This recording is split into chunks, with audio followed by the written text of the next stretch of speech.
Snakebite by Christopher Drew. Chapter 1, called Hello, Hallie. The shrill song of the cicadas was deafening. Sizzling snags, hissed Mo. Did they find whistles and mini maracas in their Christmas crackers this year? The relentless humming of hundreds of the little winged insects clinging to the gum trees kept Mo from his daytime slumber. He was not happy. I'm sure those silly bugs are blowing and shaking thousands of the daft cracker toys with all their might, and all at the same time. Swarms of the bulging-eyed bugs grip the gum trees around his home at this time of the year. Gum trees, also known as eucalypts, grow everywhere in southern Queensland, Australia, and there were dozens standing tall on the gently sloping paddock where Mo lived. A quaint house lay at the top of the rectangular 2-acre plot, and just a stone's throw from the front patio stood a large shipping container. Its cream-colored paint was peeling from the relentless summer sun, revealing the dark green metal beneath. It looked like it was shedding its skin. That's probably why Mo felt so content sleeping under it during the blazing hot days of late December and January. Mo was coiled tightly with his tail covering his eyes, trying to rest on the cool concrete slab under the container. Shush! The little coastal carpet python hissed in frustration, popping his little head out from under his tail. The sound waves of the cicada's high-pitched noise vibrated through his scaly body. I don't even have ears, and their shrieking is melting my brain. He decided to give up trying to sleep. Mo slowly slithered towards the slit of bright daylight shining between the edge of the container and the concrete ahead of him. His small elliptical eye pupils, thin as a strand of hair, protected his sensitive eyes from the glare. The two large, colorful irises resembled the finest polished jade gemstones, each an explosion of cream and gold streaks. He carefully slid to the edge of the concrete slab and peered over the short drop to the long grass below. A familiar, friendly shadow was cast on the ground from the tree above. Immediately his mood improved, and his scaly mouth curled into a little smile. He flickered his forked indigo tongue out into the hot air, then peeked up to say hello to the owner of the shadow. His beloved friend was sitting in her favorite spot in the bottlebrush tree above him. He suddenly paused, puzzled, then cocked his head. Why are you sitting still like a statue, with your beak wide open, Hallie? Queried Mo. To keep me cool during these ghastly summer days, responded Hallie irritably. She loved sitting in the large shady tree where she could see the whole back paddock. She surveyed all the way past the bird baths and the sun-bleached trampoline, past the rusty guinea fowl pen, and over the fire pit right down to the wide brown river which ran along its bottom border. All the way down, the scattered cicada-encrusted eucalypts stood proudly, offering much-needed shelter to the creatures who called the paddock home. A tall, broad, iron-barked tree and some wild fig trees had also planted their roots happily in the moist, muddy riverbank. Hallie didn't bother turning her head or shifting her eyes towards the familiar little questioning voice. "Why are you awake, Mo? In the middle of the day, and I should warn you I am feeling peckish," she joked. "The vibrations from the cicadas are rattling my scales," he quickly hissed in disgust, pausing a moment before continuing. "And you wouldn't really eat me, would you?" "No, my little Mo," chuckled Hallie. "I suspect you are mostly skin and bones anyway." She angled her fluffy feathered head down so one large brown eye peered at him below. "You really should hunt for prey at night, instead of exploring all the time. Put some meat on those bones." She pondered for a moment, and with a cheeky grin turned her gaze to the large corrugated iron shed next to the house.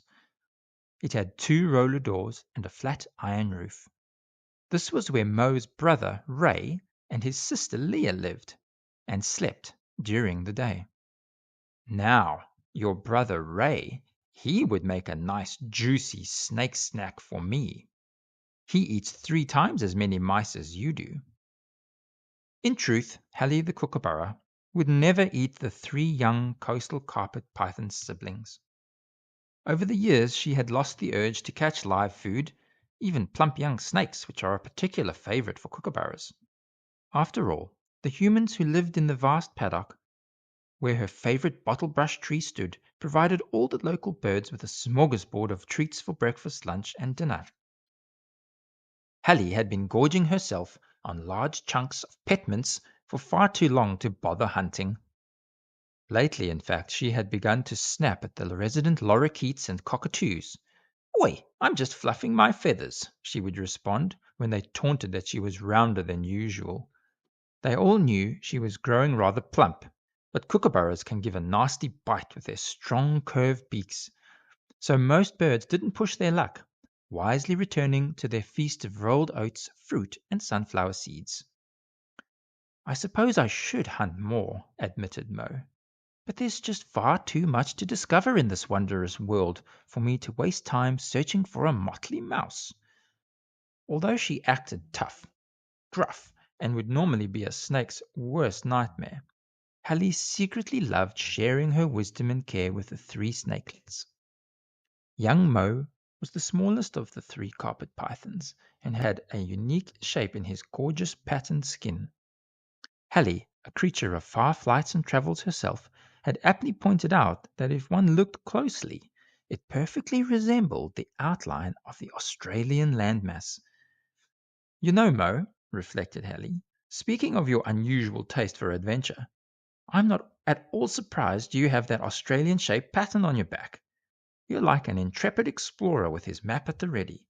A lot like your mother, I reckon." "My mother enjoyed exploring too, Hallie?" Mo asked in surprise. "Oh my, yes. She had to wrap herself and shiver around you babies for 2 months while you were eggs. And she complained," Hallie explained. "She is also a real go-getter, just like you, and often said she hated being stuck in one place too long. But she made sure you were safe and cared for before she went off looking for adventure." Hallie smiled at him. She wondered if he longed to know his mum. "Odd for snakes, really. What with the eggs and the exploring, it's like you and Mum have a bit of bird in you." Mo smiled back. He liked the idea of being family with Hallie. The plump, laughing kookaburra had met Mo, Ray, and Leah's mum a couple of years before, down near the river edge whilst guarding her eggs. She was a glossy, gleaming python with exquisite camouflage. Her scales were a patchwork of greens, yellows, and blacks, perfect for the long grass and shadowy trees.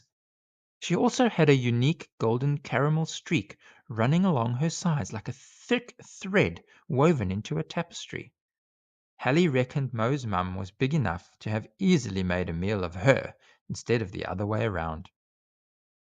The 2 creatures developed a mutual respect as solitary hunters, one by day, the other by night, and soon became close friends.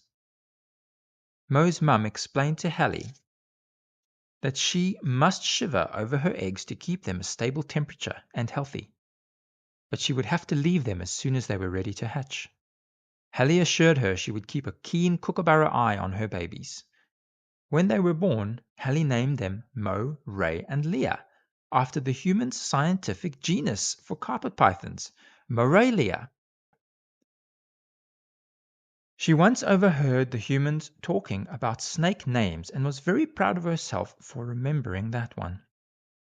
Mo was now extra excited. His mum, who he knew so little about, was an explorer too. He was itching for another adventure around the paddock, imagining how his mum might have done it. "I think I might make my way down to the riverbank now, Hallie. I could do with a cool down in the shade of the ironbark, and I'm sure Susie will be down there." The muddy, reed-lined river bent along the bottom edge of the paddock. It joined a much larger tidal river, known today as the Brisbane River, not far down its meandering course, which flowed into the Pacific Ocean. It was one of Mo's favorite adventure spots, as he would often see interesting birds and sometimes fish jumping clear out of the water at high tide, leaving a big splash and frightening the wood ducks paddling along. Feeling confident it was now safe to move, as snakes always need to be alert, Mo carefully slithered his way from under the shipping container into the hot sunlight, keeping an eye out for the pesky, noisy miner birds that always seem to know when snakes are on the move, screeching and ranting to raise the alarm. He thought he better check his plan with Hallie. It was the middle of the day after all. If I make my way through the long grass under your tree to the passion fruit vine on the fence, I should make it to the river easy peasy. What do you think? He hoped she would agree. Great idea, she answered gently, but I'll keep a close eye out for any troublemakers from up here, and I'll swoop down with a snip-snap if you need me. Mo's little smile curled up once more, and with a wiggle of his thin tail tip to thank Hallie, he slowly slithered from under the container, disappearing into the thick grass. All Hallie could see was the waving of the blades of grass as he moved. The cicada's call completely drowned out the cracking of leaves and sticks that might give away his location. The passion fruit vine, which grew along the western paddock fence leading down to the river, was heavy with sweet fruit and bouncy, lush green leaves. As he reached the vine, Mo thought how the leaves were like little hands stretching out to the ground, offering to give him a lift. He climbed up and disappeared into the greenery, heading down towards the river. His forked tongue touched the ripe passion fruit along the way. They're a bit yummy, he whispered. As newly hatched snakelets, Mo, Ray, and Leah quickly discovered they have a very special forked tongue. It helps them taste and smell everything around them, all at the same time. Even when they flicker it in the air, they taste and smell things. They learned to flicker, flicker, flicker, then pull it into their mouths, rubbing the two fork tips on a special gland on the roof of their mouths. The sweet taste of the fruit in the humid air gave Mo a burst of excitement. Not only could he smell and taste the fruit, but he could also smell any animals that had been near the vine lately, like the human's white dogs, or a green tree frog looking for a bug to eat. "I can smell Susie," he cheered. "She must have scuttled past here this morning. I can't wait to see her and tell her about my mum." Chapter 2. Susie and her Subi. Mo knew exactly where he would find Susie the Eastern Water Dragon on this hot day, sitting comfortably in her Subaru Brumby. He loved the story of how she had come to have her own real car, and smiled as he thought about it, slithering the last stretch down towards the riverbank. Susie lived in the old ironbark tree, which had grown so tall and wide over the decades, it looked to be touching the clouds with its mottled gray and black branches. She often climbed as high up its rough trunk as she could, and as a young lizard, she soon discovered that around the river bend she could see a double-laned highway bridge stretched across the river. Her daily ritual was to climb up and watch all the cars and trucks whiz by, praying that one day she would be able to experience what it would be like to be behind the wheel of a real car. Then, when she was ready for a feed, she would jump from the huge tree into the river, always keen for a bit of excitement and a swim. The old giant had survived many storms and floods over time and witnessed many random objects floating by. But in a recent flood, something extraordinary happened. A large answer to a little prayer, one might say. An old rusty car, battered and bashed, was washed onto the muddy bank, anchoring itself neatly at the foot of the ironbark. Susie was beside herself with joy and gratitude when the waters subsided one special morning, and she scurried home to see if her ironbark had survived another flood. There, lying on her doorstep, was a classic 1980s model Subaru Brumby Ute. It was wrecked, but to Susie it was a state-of-the-art racing machine. Since then, part of her daily ritual is to climb in through a rust hole in the floor and stand on the steering wheel, peering through the dirty windscreen. She pretends the wind is whipping past the gleaming cream and black lines on her face and back, declaring, "These stripes are my racing stripes, Mo, just like a real racing car." Mo let out a little chuckle as he thought about it approaching the riverbank. Despite it being such a hot day, the bank was still cool and moist, with the ironbark and a few scattered wild fig trees casting mottled shadows on the damp ground most of the day. The pleasant combined aroma of passion fruit, clay mud, and fermenting figs was a unique smell, and it filled Mo with peace and joy. "My eyes feel much better in this dim light," whispered Mo to himself, as he emerged from the long grass next to the ironbark. "And there's Susie, just where I thought she'd be." He made his way through another large rust hole under the car near the footwell, near the pedals. "Gosh, Susie, you're going so fast your racing stripes are blurred," joked Mo as he slithered into the dashboard in front of her. Her face lit up when she saw her friend. "I wish," she replied with glee. "I'm just shedding my skin, but I'll have a fresh coat of racing stripes in a few days." "Of course, shedding the old skin. Mine is starting to itch, so I guess my turn is coming too, soon." Mo grimaced in disgust. "I still freak out about that. I guess it's what we reptiles must do, but it does look like a dead, inside-out version of myself staring back at me. Gross." Susie was a mature water dragon and had lived on the riverbank for many years. She had an exquisite long tail, and small spines ran along it all the way up her spiky back to the top of her head. Like Hallie, she was also there when Mo's mum laid her eggs along the moist edge of the river a couple of years before. She also marveled at how his mum coiled and shivered around her eggs instead of leaving them like most reptiles do. When it was almost time for them to hatch, she quietly disappeared one night. But Susie was there when Mo, Ray, and Leah poked their tiny heads through the crumpled white eggshells. It was just before sunrise, and a cool mist lay over the river. As Hallie watched over them all from her tree, the brave water dragon carefully guided the 3 tiny, gooey siblings up to the corrugated iron shed next to the house in the early morning haze. Even from such a young age, the snakelets knew they had to be alert and how to hide. Susie chuckled as they nervously struck at the odd twig and unassuming toad on the ground, not knowing who or what was out to munch them in this exciting new world. The Subi windows had a thin film of mud and decomposed leaf litter on them, making it damp, gloomy, and quiet. The noise and vibration of the cicadas was far softer now, and Mo could finally curl up and relax in comfort while Susie played race car driver. She placed her 2 strong rear talons on the bottom of the steering wheel and gripped the top with her front talons. "I'm ready to race, Mo. I'm going to drive all the way to Willowbank and show 'em how it's done. Vroom." She often spoke about a racetrack nearby called Willowbank Raceway. Sometimes on race days, she could hear the roaring of the V8 engines in the distance. "I would cheer for you, Susie," Mo declared. "With your courage, Mr. Explorer, I would choose you as my driving partner any day of the week." "You could press the pedals," she shouted. Mo smiled, wondering if Susie really thought he was brave. "Did you know my mum was a brave explorer, Susie?" "Hallie just told me." "She was indeed," Susie replied.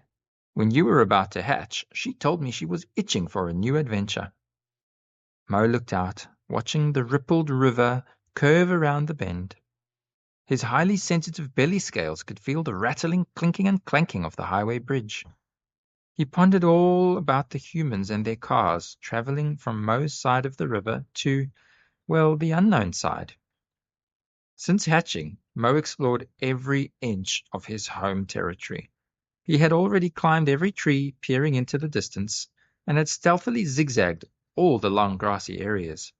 He knew every spot from the northern lily-pilly hedge at the top of the paddock past the frog pond in front of the house, around Moray and Leah's shed, and down to the river. But he felt frustrated at what lay over the bridge, both frightened and called him in a strange tummy-turning sort of way. He was afraid of what dangers lay beyond his home, but could not silence a deep desire to learn more and meet new creatures. It didn't help that Ray and Leah always tuned out whenever he spoke to them about what they thought might lie across the river. "It's not safe for pythons to travel, Mo," they would say. "There are plenty of rats and mice here. Why would we leave?" Their words echoed annoyingly in his mind. Mo decided to ask Susie. Maybe she would share his desire to explore. After all, she knew about exciting racetracks. "Susie, where do all those cars go when they cross the bridge?" She stopped pretending to drive and turned to her young friend. Crossing the bridge wasn't spoken about often by the local animals, and it caught her by surprise. I'm not sure, Mo," Susie answered kindly, pausing for a moment.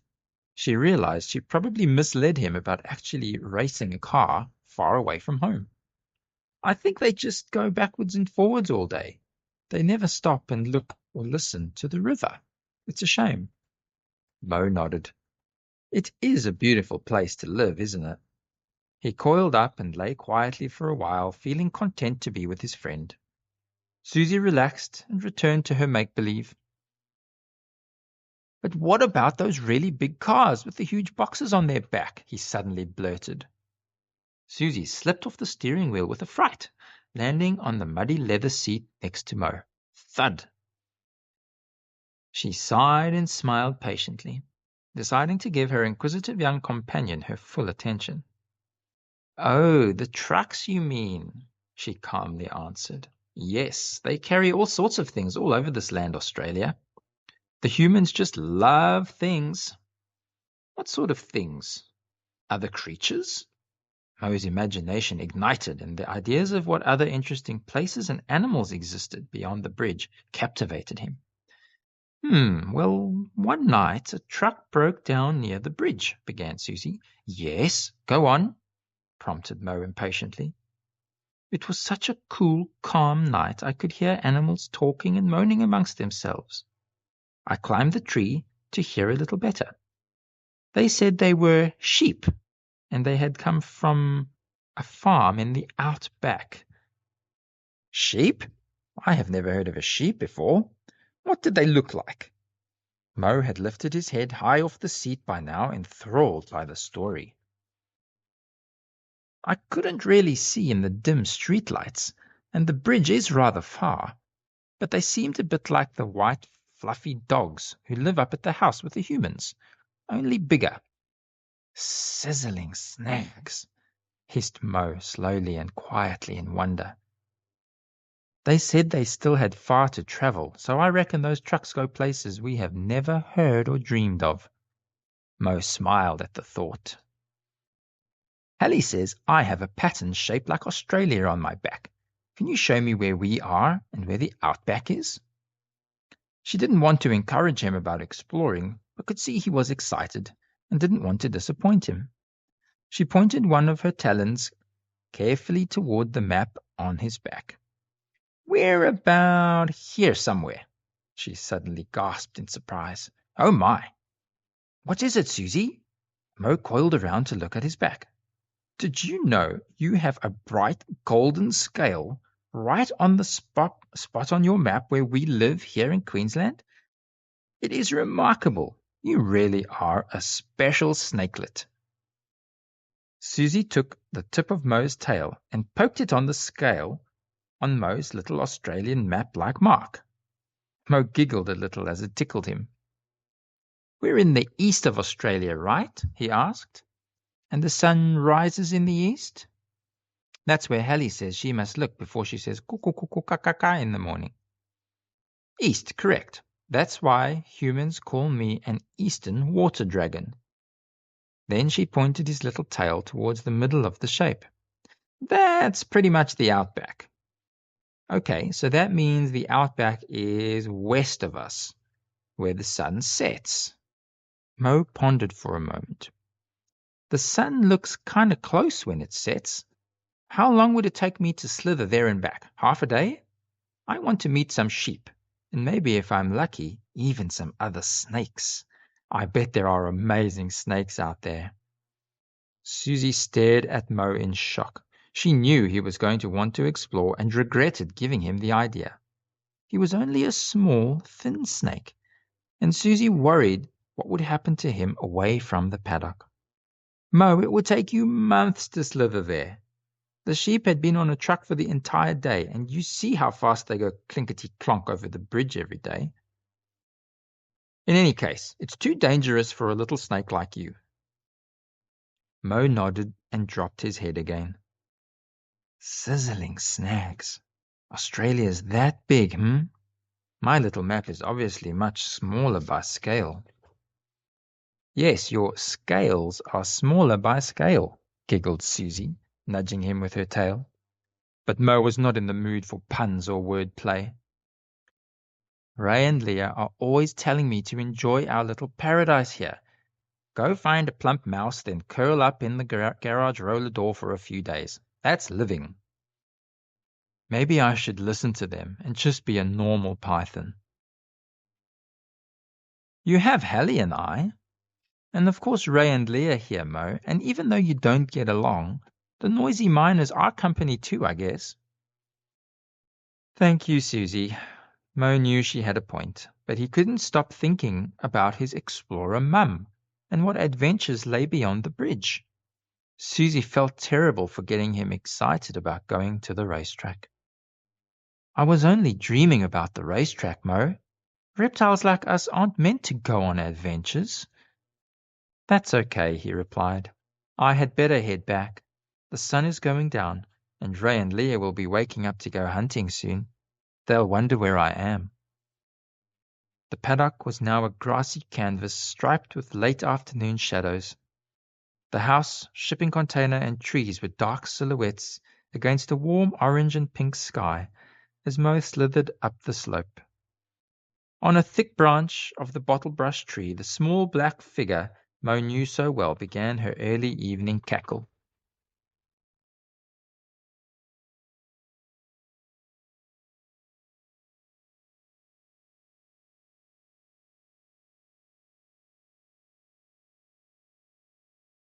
All her friends in trees across the dusk landscape began to call back. It was a typical Queensland summer's evening. I guess it is special here, whispered Mo. But where did Mum go? And why didn't she stay like the rest of us? Or come back? There must be more out there. If only I had the courage to go and see for myself. He swiftly made his way back up the grassy area, weaved through the vine.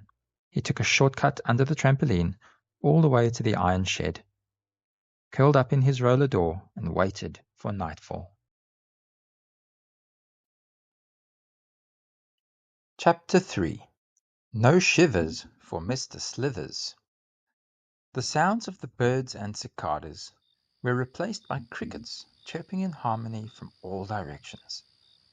Mo slithered onto the roof of the shed with barely a sound. The sliding of his scaly skin on the corrugated iron could easily be mistaken for a slight breeze in the trees. The summer air was still very hot, and lying on the roof allowed him to feel the cool metal on his belly scales. Every so often a light wind would tickle his face, bringing scents of rodents in the vicinity, which he quickly detected with his flickering forked tongue.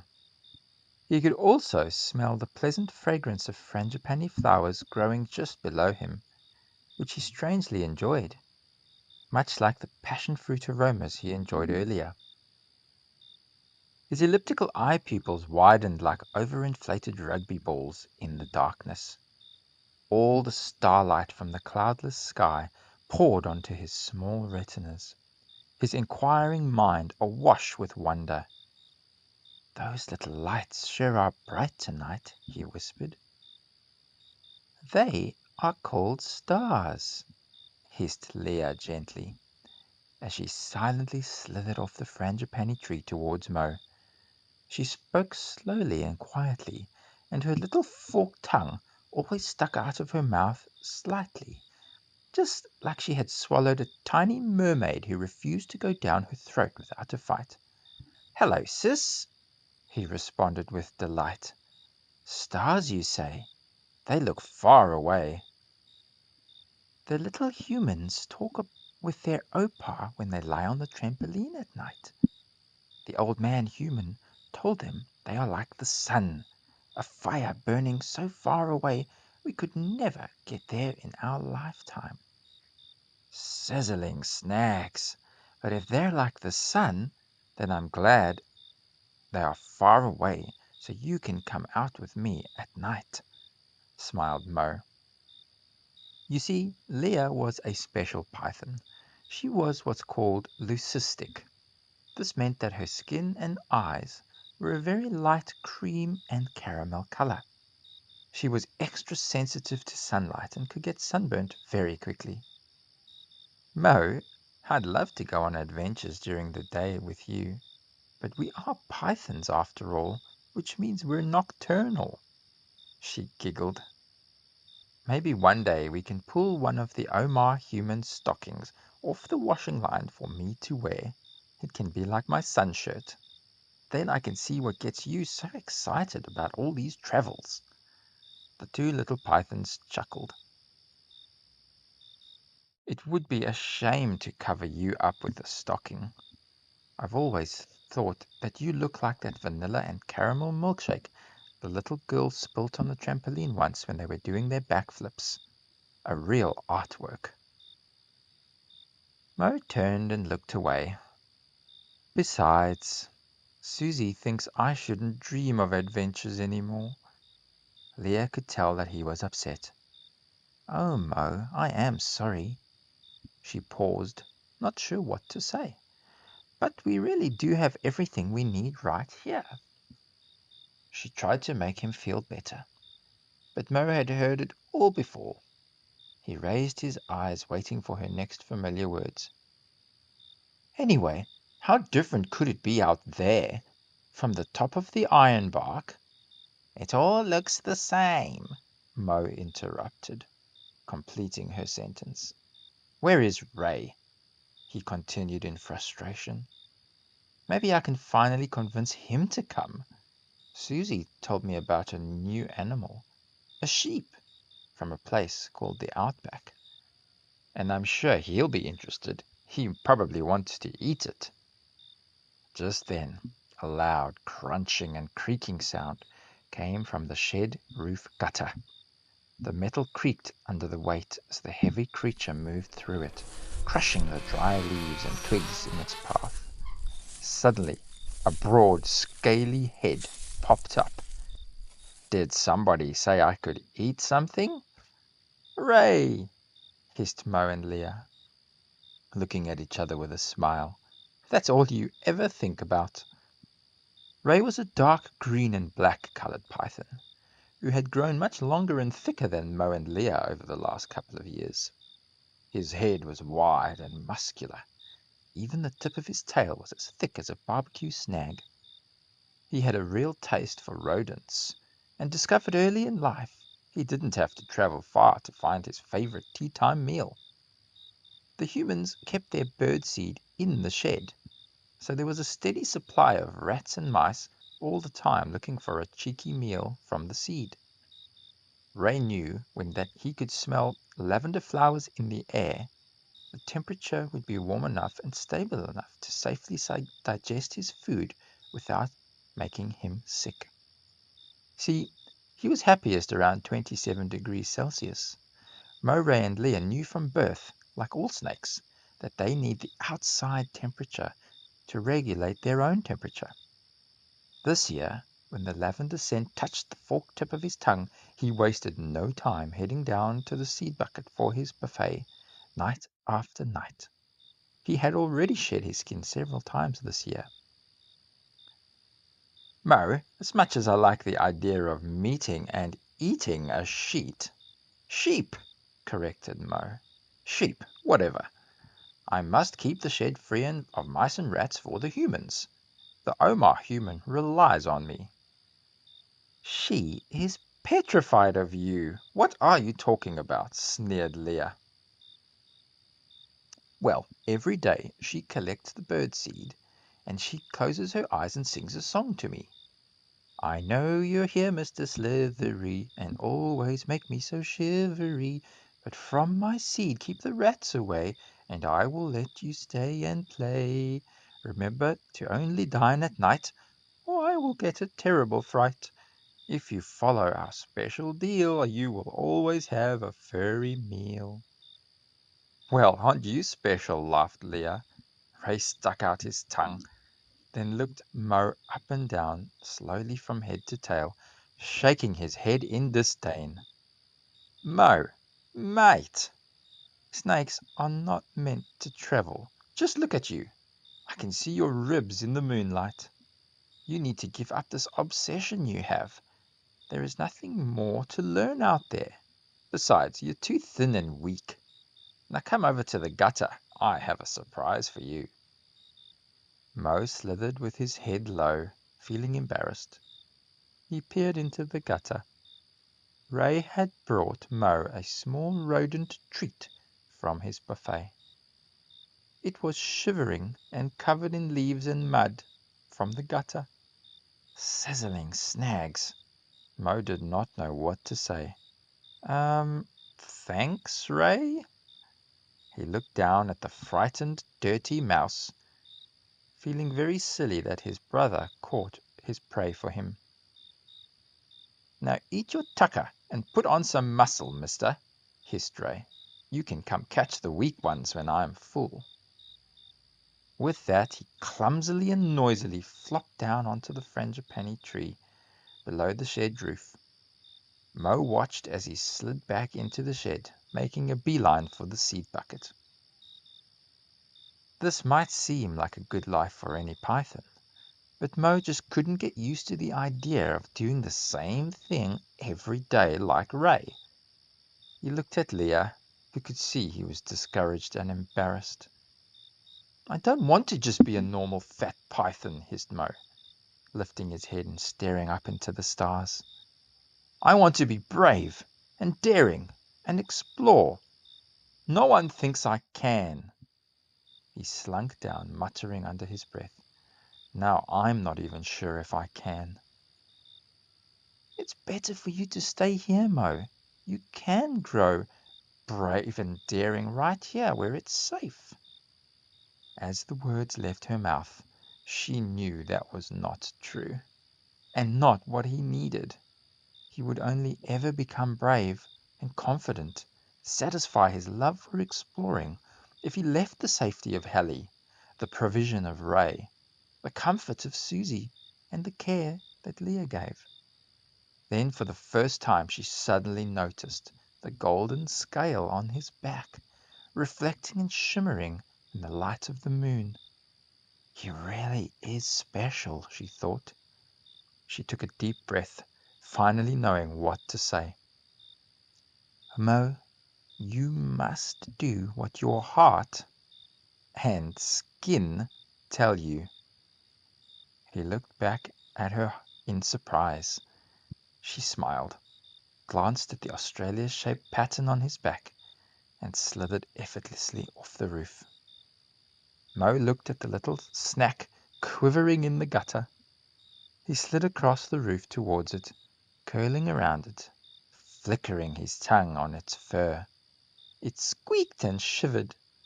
Using his mouth, Mo picked him up by his tail, bumped him gently on the roof, knocking off the leaves and mud. You run along, little guy. Be brave. You and I are not the shivery type. Chapter 4. A Bridge Too Far. Later that night, while reluctantly on the hunt for his own prey, Mo climbed high up a gum tree. He immediately noticed some lights of a different kind to the stars, flickering and flashing on the highway bridge. I wonder what's happening on the bridge, he thought. He pondered whether he should ignore the temptation to investigate and continue hunting. It didn't take long for him to decide. I can't miss this opportunity for an adventure. He made his way down the paddock, past Susie, sleeping under her Subaru, and down onto the riverbank. The bridge was not too far around the bend, he decided. It would take him perhaps half an hour to get there and half an hour back. I'll get back before sunrise, I'm sure, he hissed nervously.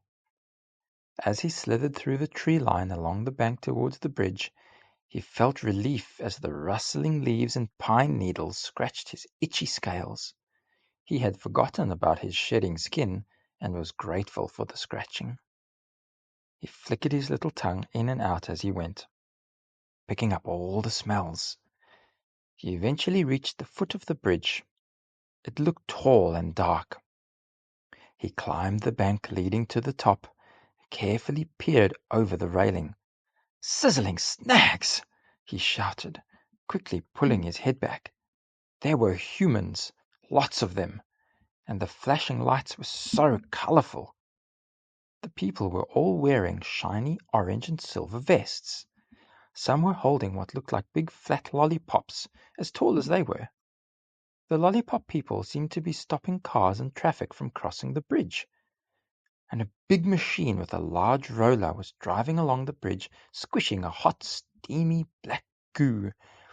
As it rolled, Mo could feel the rumbling on his scales. At the front of the line of cars was one of those big ones Susie had told Mo about. "Oh, wow," he whispered. "There's one of those, what did Susie call it? A truck. What's that painted on the door?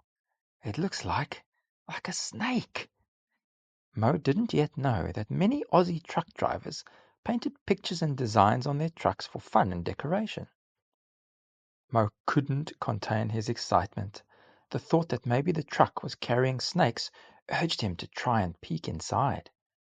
Just then, the truck's rumbling engine made a long hiss and turned off. The human in the front cab hopped out and made his way to the back of the big green container it was carrying. He opened the large doors and peered in. Mo could see his feet disappear around the other side of the truck as he went back to the cab. The cars behind the truck must have figured it would be a long wait, and they all turned off their lights.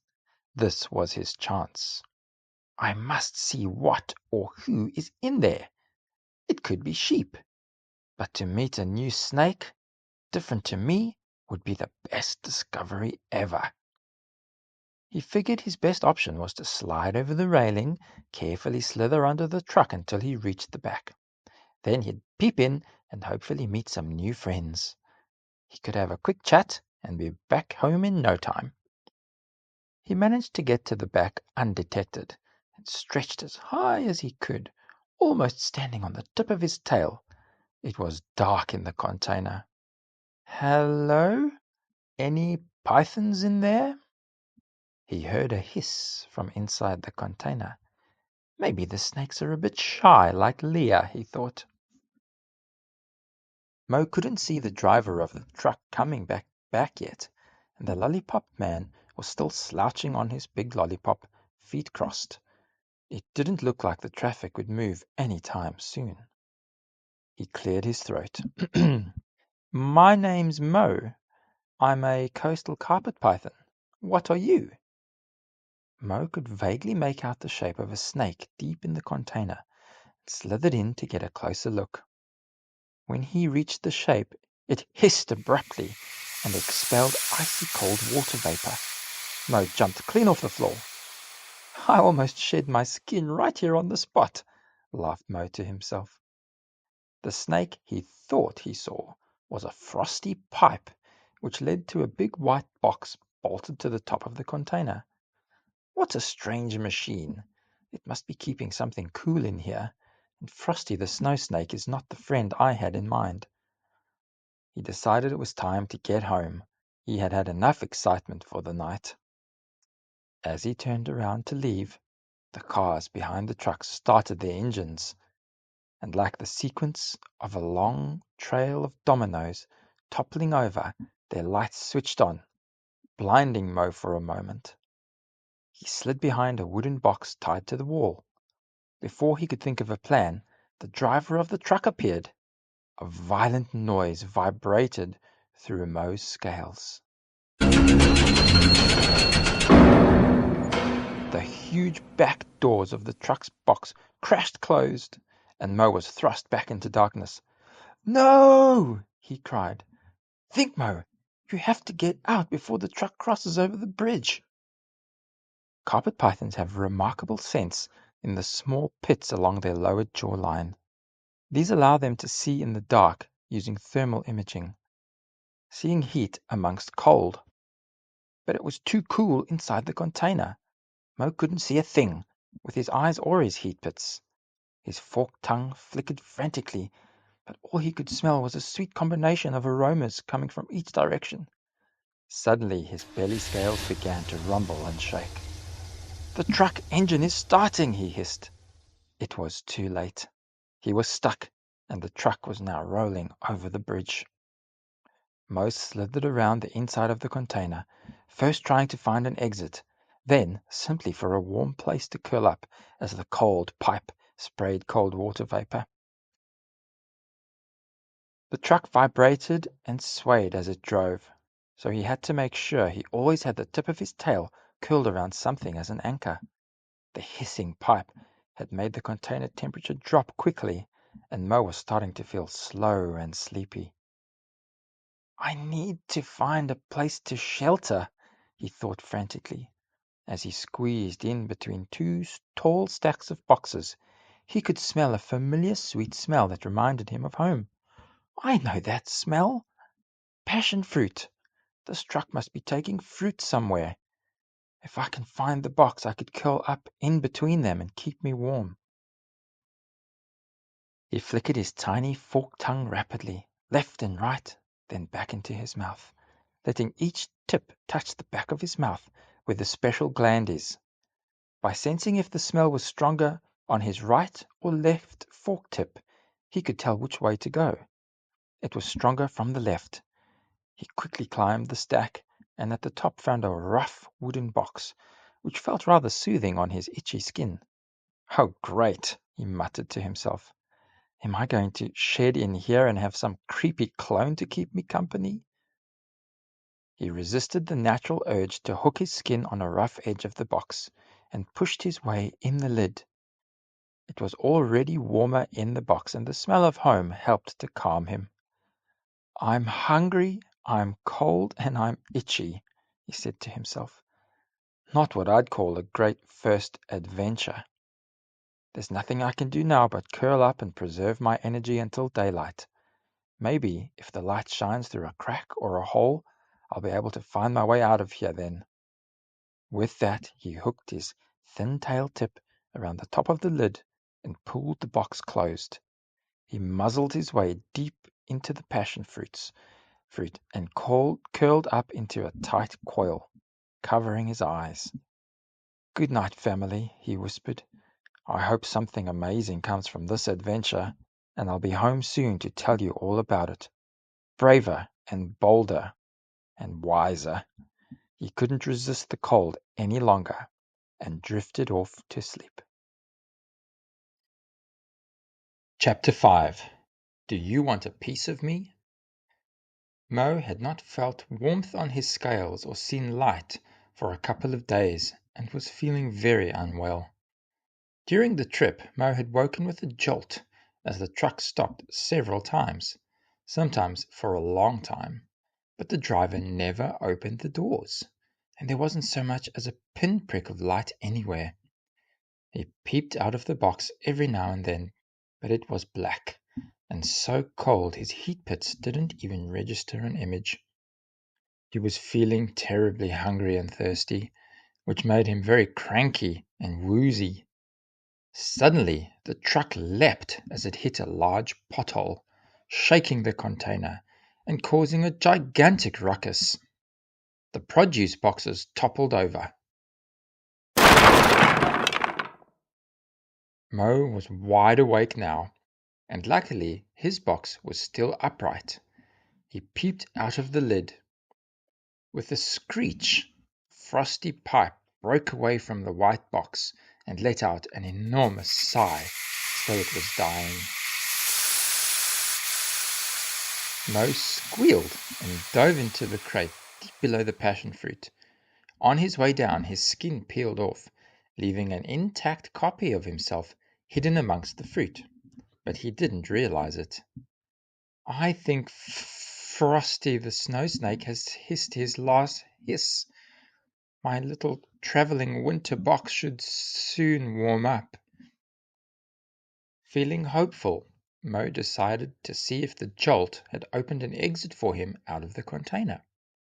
He popped his head out of the passion fruit box and was immediately relieved. He was right. The pipe and the white box were broken, and for the first time he could see light. The white box was flashing many little lights, and Mo could feel the temperature rising already. The truck immediately began slowing down, and the noisy vibrations of the compression brakes rippled through his scales. I'm sure the human will come see what's going on with this white box soon. I better hide in the corner, and when the doors open, I'm out of here. The truck came to a stop. Mo curled himself into a squiggle shape in the corner, bending his head and neck into an S. From this position he could shoot out quickly, like a coiled spring. The temperature in the container rose quickly, and Mo's energy returned with it. The big doors that had slammed him in began to clink and clunk as the driver unhitched the long, heavy handles. One of the doors whined open, and hot, dry air forced its way in from outside, whooshing past Mo's face. It was night time, but the moon was bright enough for him to easily make out the clear silhouette of a human looking into the container. The man shone his torch at the broken white box and groaned, pulling his cap over his eyes and banging his fist on the container floor. This was Mo's chance. He stealthily sprang out of the container onto the ground. It was sharp and gritty, unlike anything he had felt on his belly scales before. Luckily, the human was now whacking his cap on the truck in a tantrum, and didn't hear Mo slither under the truck. Sizzling snags! I need to find a tree, and fast, he thought. This gravel is too scratchy, and when the truck moves, I'm an easy target. Carpet pythons are arboreal, spending most of their lives up trees. Mo had been in the box for days and now found himself on some foreign substance that made a terrible crunching sound when he moved, giving away his presence to anyone or anything with ears. He peered from under the truck to do some reconnaissance, looking in all directions. What is going on here? Gasped Mo. There are no trees anywhere. The moon cast light across the vast landscape, and his eyes adjusted rapidly. But he was puzzled. He couldn't understand what disastrous landscape would have no trees. As he scanned around, he eventually spotted the silhouette of something tree-like standing about the height of the truck not too far away. It had two straight, thin trunks, but didn't really look like a tree. He made one last full circle, checking for another tree, but there was only the flat, silvery, moonlit horizon, and the strange two-trunked tree a short distance away. I have no choice. I have to get off this gritty gravel and up in the air, he hissed, quickly crunched his way across the gravel towards the silhouette.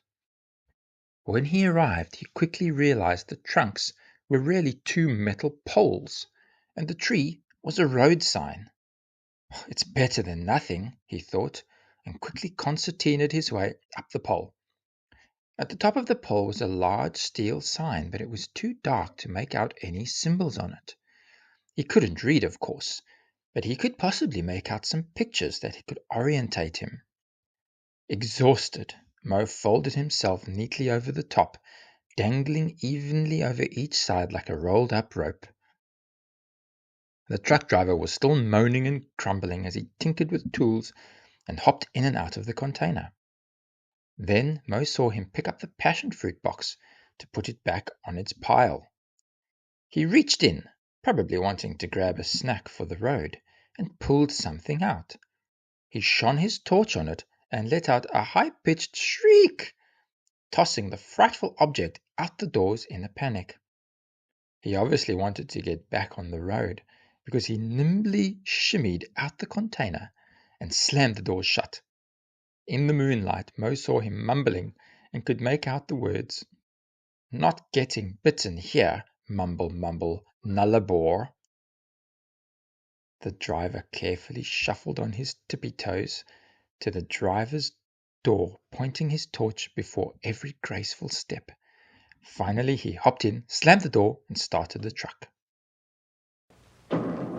"Oops," chuckled Mo. "I must have left my clone in the box." The truck turned on its massive headlights, blinding Mo for a moment while his eyes adapted.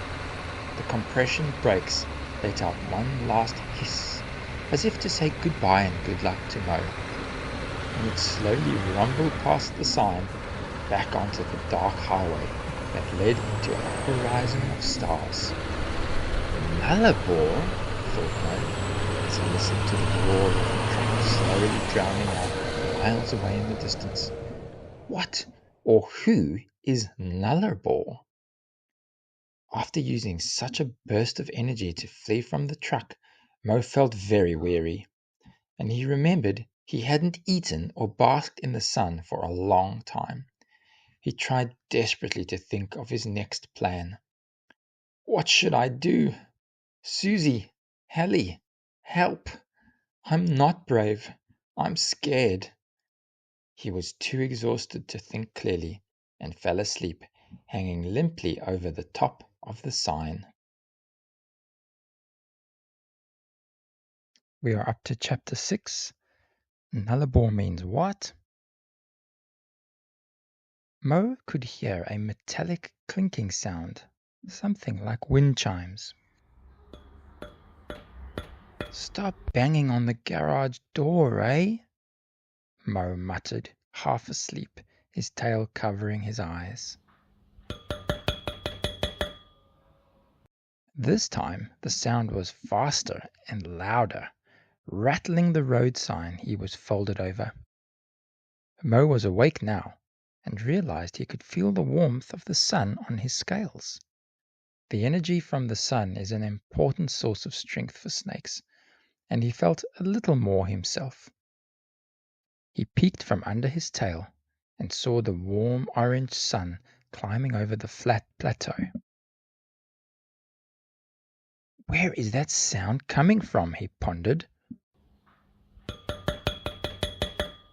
Mo looked down, and in his daze saw a curious, prickly lizard looking up at him, slapping his tail against the foot of his sign pole.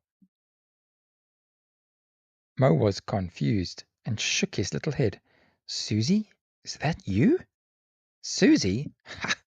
No, fella. My name is Nully," replied a gruff voice. "I've been trying to wake you up."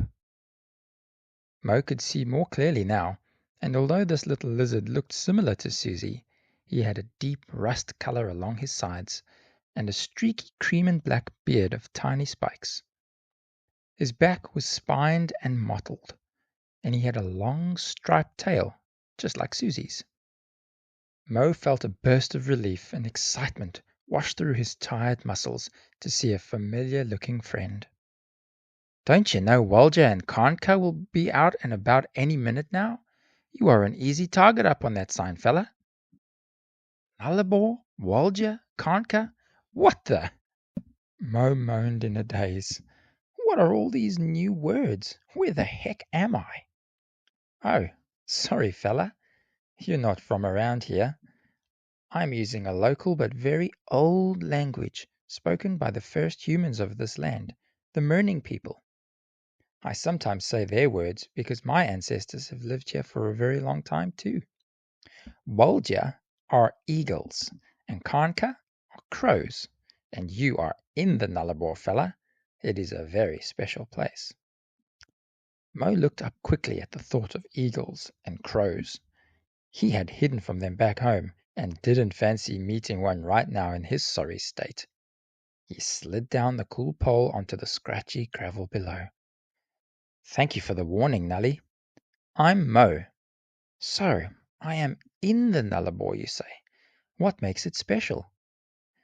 "Well, the Merning people call it Undiri, the waterless." He chuckled.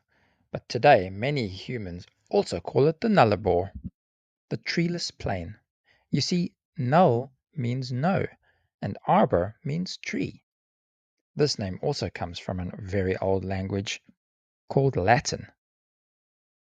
Nully climbed up a nearby log, puffed out his little striped neck and beard, and stuck out his lower jaw. He was very proud of his knowledge.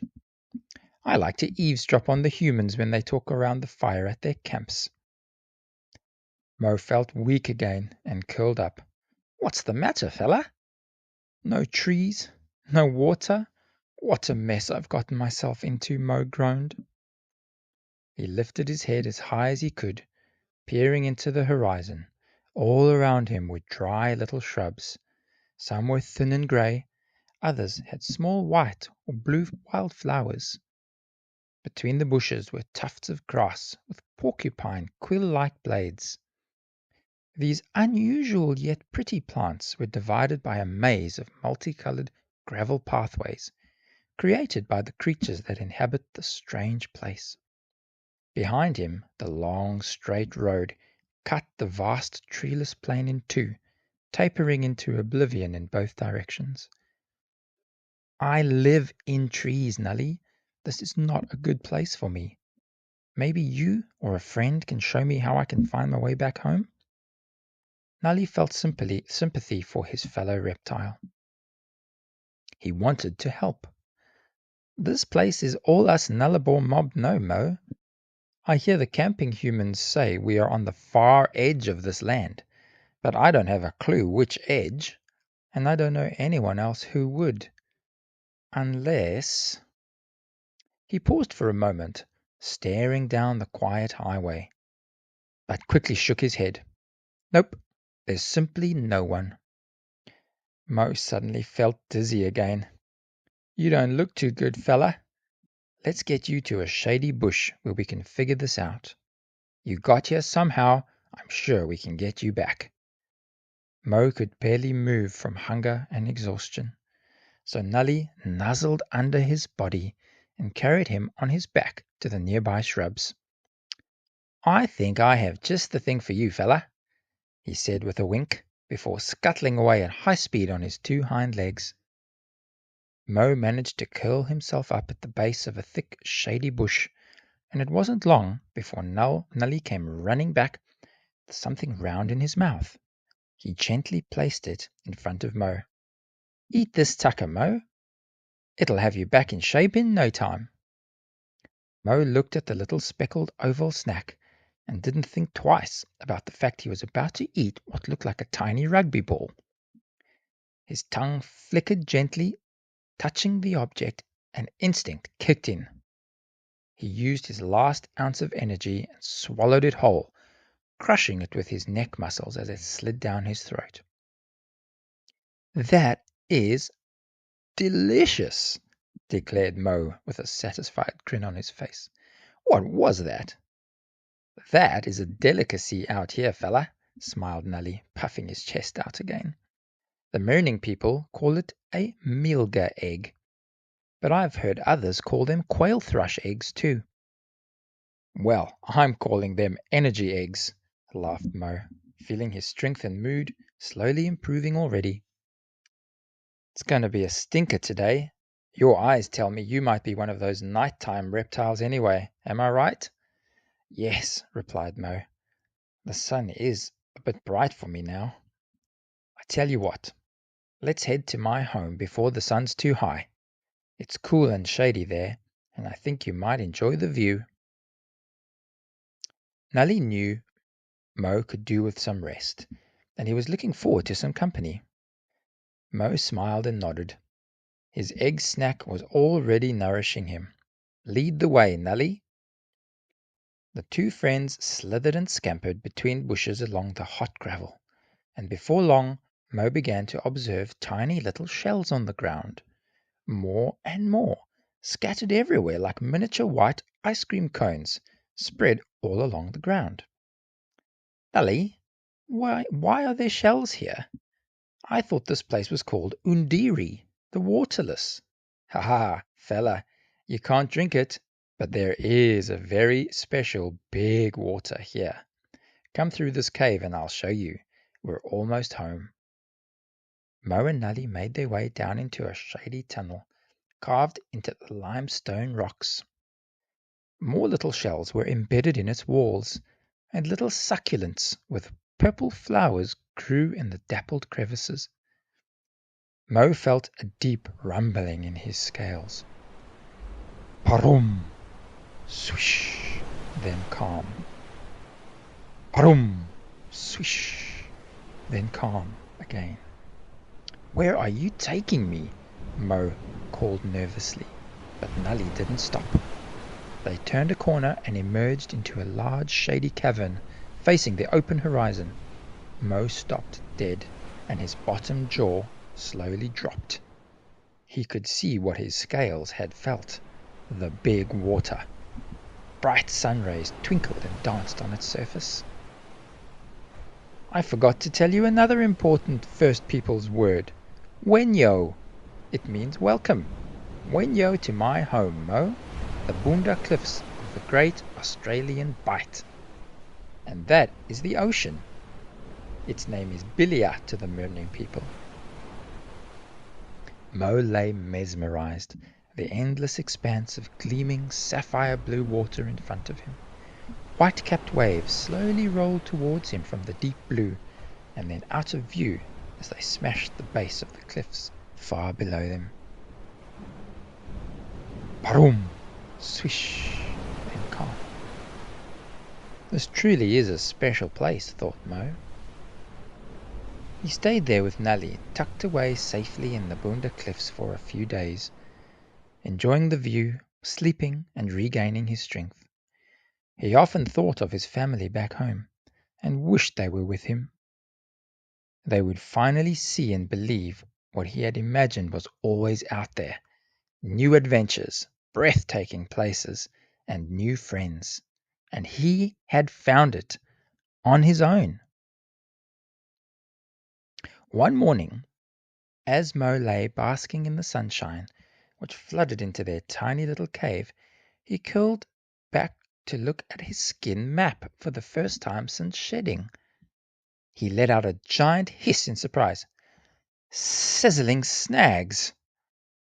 It had grown, and another golden scale had appeared right at the bottom edge of the Australia shape. My scales! They're becoming like Mum's, he declared to himself. He turned to Nully, who was looking at him wide-eyed after his loud hiss. Nully could see a glint in his eyes. He looked different. You're looking mighty brave, fella. What you thinking? I am feeling brave, and I knew I was meant for adventure. I must get back and tell everyone. They must join me. He determined that all he needed was another meal and a moonlit night, and he was going to get there no matter what. Nully, don't suppose you have another mealga egg tucked away? Nully smiled and ran out the cave. Chapter 7. The Long Way Around. Mrs. Mealga almost got me that time, puffed Nully. He crawled through his limestone passage, huffing and puffing, but grinning with another little speckled egg in his mouth. I hope one day I'm as brave and daring as you, Nully, Mo said. Living out here, you mustn't be scared of anything. Nully swallowed awkwardly. Well, he stammered, we all have fears, you know. But sometimes something just rises up inside you, and you can make your brave louder than your fear. He didn't think he sounded very convincing, and he hoped Mo didn't realize he was hiding a deep fear of his own. But Mo just smiled and nodded in admiration. Over the last week, he had silently watched in awe the selfless courage of the spiky little creature, and all for him. Mo was equally impressed how Nully could inflate his body into a prickly round disc, and when he puffed his beard out and opened his vibrant, orange-lined mouth, any troublemaker knew not to mess with him. Mo watched in shock as several crows were chased away from the cave entrance, squawking and flapping after getting too close and meeting Nully's fury. "Enjoying your energy egg?" queried Nully, eager to change the topic about his bravery. Mo nodded, then crushed and swallowed his egg with a great gulp, sighing with contentment. Nully was devouring a small selection of white, purple, and red wild flowers, which he had brought in from the shrubs above. Some of them had been impaled on his spiky beard, and a few of the small ice cream shells were stuck in it too, from his scuttling through and above the cave. "I like your hula necklace, Nully," chuckled Mo. Nully puffed out his beard, squinted down, and roared with laughter. "Well, I've got to keep up with your handsome patterns, fella," he replied, pointing his tail at Mo's back. "That large one in the middle is unlike any I've seen on us Nullarbor mob, and it has gold in it. My family back home say it looks like a map of our land. I live right about—" Mo pointed with his tail at the top golden scale. "Here." "You little ripper!" bellowed Nully. "And you've come so far from there. I wish I knew where we are on your map. Then we could know which way to go to get you home." He suddenly paused, deep in thought, staring out into the ocean. He was reflecting on what Mo had said about him being brave. The water was darker now, as clouds began to arrive above the southern ocean, deep from the Antarctic.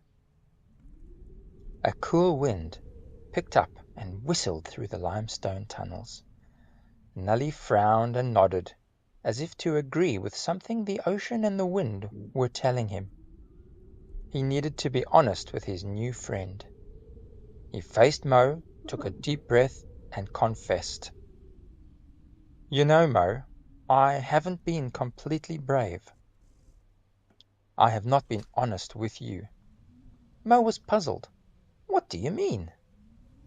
"There is one creature out here who could show you how to get home. She could even read the map on your back. And she's a snake, too." "That's brilliant!" shouted Mo. "Why didn't you think of her earlier?"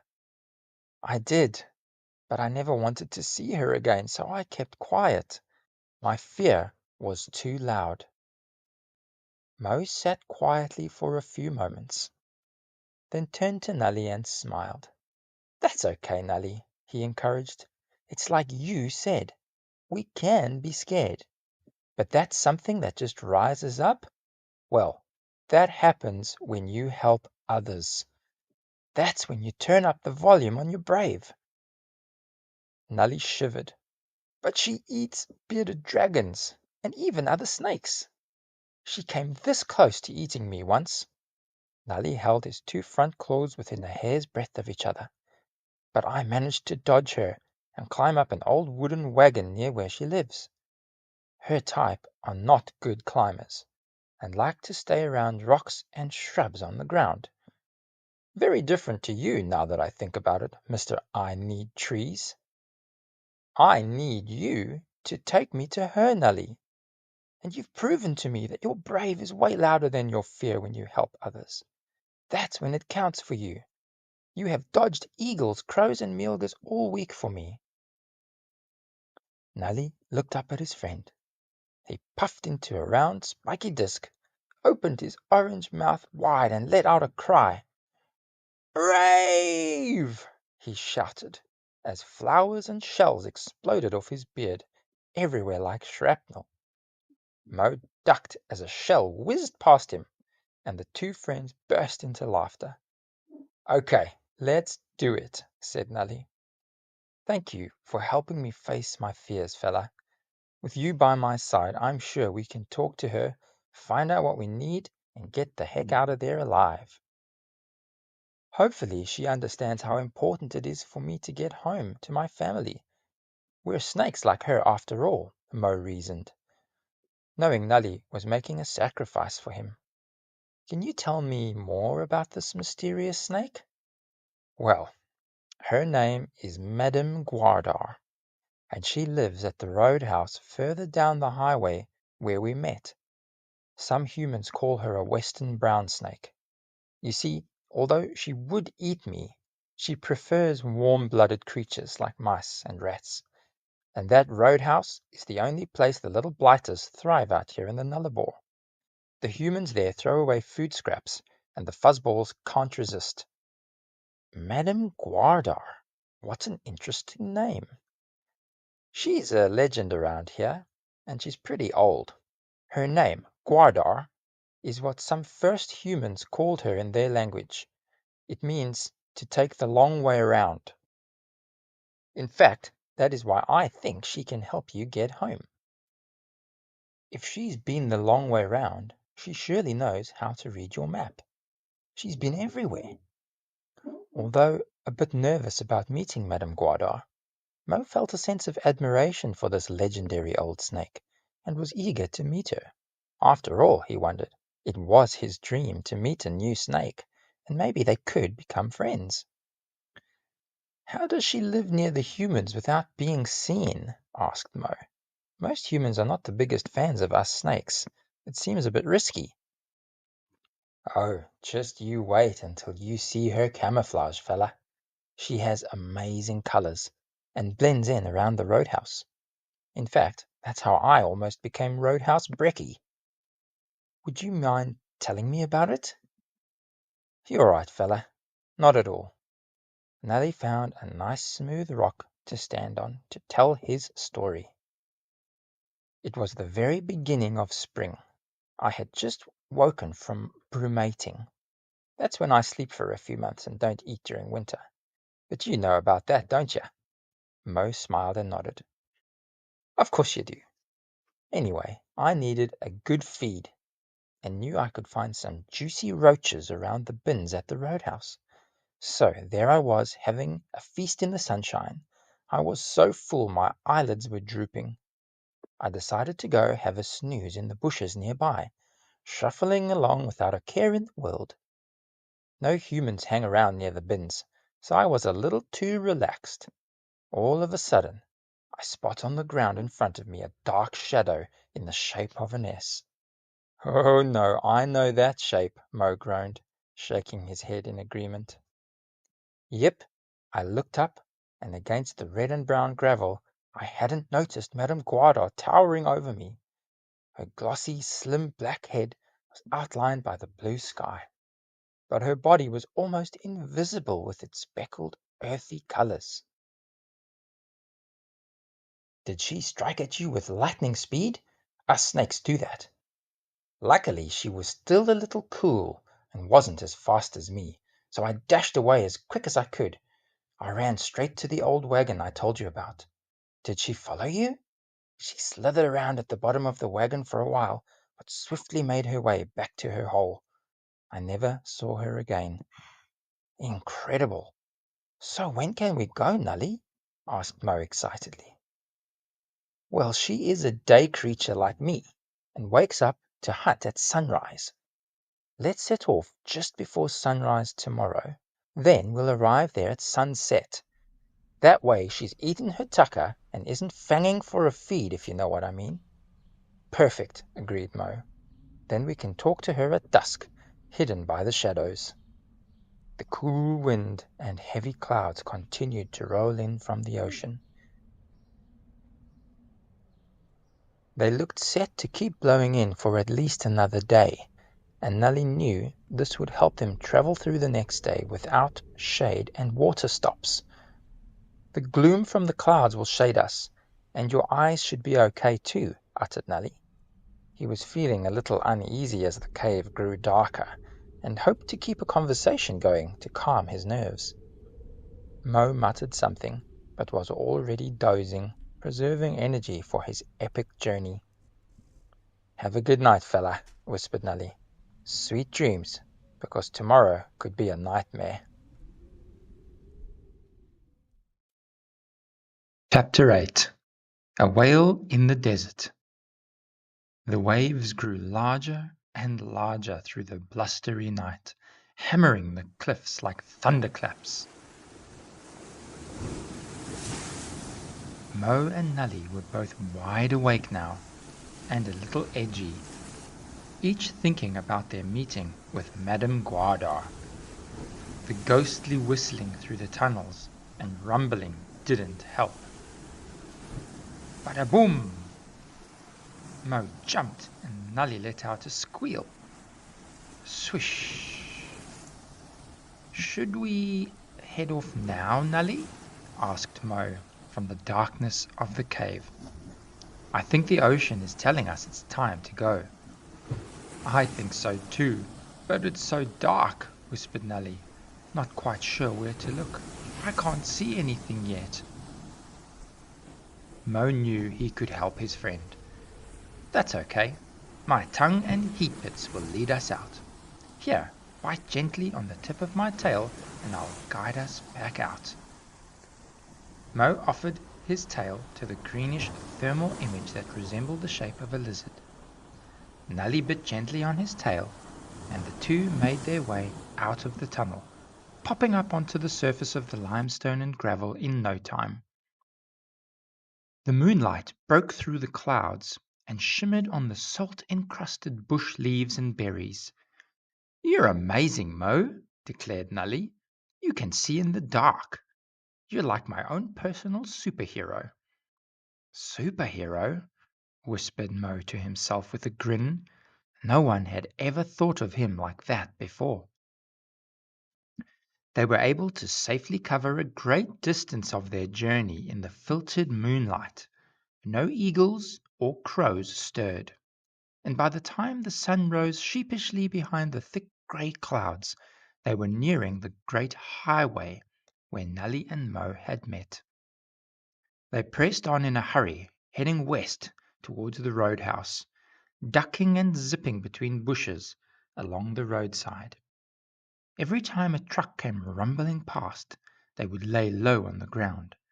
The wind, and with it small specks of gravel, whooshed over their scales. "I can't believe I rode one of those monsters all the way here," Mo shouted to Nully over the roar. "It's like I said, fella, superhero." After a few hours, the friends arrived at another road sign like the one Mo had climbed before. He peered up at it and froze in amazement. "Sizzling snags! Look at the sign, Nully." With his head raised high in wonder, Mo examined the three strange black shapes on the sign, contrasting against bright yellow diamond shapes. Nully looked up and chuckled. "Of course, you've never met that mob, right, fella? The round one is a wombat, the one with a hump on its back is a camel, and the one with the long tail is a kangaroo. They live around the Nullarbor too, but they don't come to my cliffs very often." "Fantastic! More creatures to meet beyond the bridge," laughed Mo. "Wait until Ray and Leah hear about them. They are going to be so excited." "I promise I will introduce you one day, fella, but the roadhouse is not far from this sign. We need to get to Madame Guardar, or you may never get to tell your family about them." Mo agreed. If there was one thing that made something rise up inside Mo, it was his desire to be doing this, exploring, learning, living, just like his mum, but with Rhea and Leah too. "Once they hear of my adventures, I'm sure I'll convince them to come see for themselves," he thought. Mum would be so proud. With a wave of the tip of his tail at the figures to say, "Until we meet," he swiftly followed after Nully, dashing into the shrubs. Although the sky was still gloomy from the clouds, the daylight was now bright enough for the pair to be spotted by birds in the air. Nelly knew they needed to keep moving. They dipped and dodged from bushes to rocks, then to crevices. On and on they went. Every so often a brief shower of light rain would sprinkle on them, and they would lap up the droplets that collected on their nose and jawline. Finally, as the daylight began to swap shifts with dusk, Nelly climbed onto a tall rock and stared ahead of him. He sighed, and a huge grin grew across his face. "There it is! Come up, fella!" beckoned Nelly. Mo slithered up on the warm rock, staring ahead in awe. "We made really good time. Look, the sun is just touching the horizon. This gives us a chance to rest before meeting Madame Guada," said Mo. Over the top of the bushes they could see, sticking out in the middle of the wide open Nullarbor plain, a group of sun-bleached human buildings. Dusty dirt tracks spread out from the little settlements in every direction like spider legs. There were some new-looking buildings with shiny field houses outside, but also dirty, rusted, corrugated iron ones. They looked over 100 years old. On one side of the roadhouse was a faded wooden wagon, obviously Nully's special one. Mo wondered if it had been drawn down the long highway by horses before the roadhouse had fuel or even tarmac. Dozens of trucks were parked around the roadhouse, some very long, some short, some with 6 wheels, some with many more. "Look at all those trucks," said Mo. One really long one rumbled to life and started driving away onto the highway. There was something which had been hidden behind it. It slowly came into view from their rock. Mo froze, eyes fixed on the object. Finally he spoke. "Sizzling snags! What is that?" "Ah, you've spotted the whale," smiled Nelly. "That is a very special creature. I hear the humans talking about them all the time at their camps. It is sacred to the Murning people, too, who are protectors of the whale." In front of the roadhouse, in the middle of where all the trucks were parked, was a life-size model southern right whale. It was surrounded by a rusty old chain to guard it, and it stood on a few rigid metal poles concreted into the ground. "They swim and leap in the big water right in front of my cave. Whales bring their babies there during the cold time when I'm having my long sleep. Sometimes, if the sun is warm enough, I pop out onto the surface and watch them while I bask." "Brilliant," whispered Mo, quietly staring at the whale in awe for ages. He dreamed of meeting a real one, learning of all the creatures of the ocean. He wondered if there were snakes in the ocean and imagined how different they might be. Eventually Nelly broke the silence. "Madame Guada will be in her hole now, and you'll be happy when you see how we get there." "How?" answered Mo suspiciously. Nelly grinned and scurried off the rock towards the roadhouse. The two moved swiftly and silently, and as they approached the roadhouse, the deep rumble of the truck engines that idled near the whale drowned out any noise from their scales and talons scraping over the gritty ground. The sun was sinking into the red horizon, casting cool shadows over the area. They waited behind a rock at the side of the roadhouse entrance. "We need to get under the whale," said Nelly. "Is Madame Guada in there?" guessed Mo, wide-eyed. "Ha! No, whales are far too sacred here for her to do that. But we pass under it to get to where she is, in that old, rusty fuel bowser just behind. 1, 2, 3, follow me!" The two zigged and zagged under the trucks, zipped between their tires, under the chain, and skidded to a dusty halt right under the whale belly. Mo was amazed at its size, wondering how an animal could grow so large.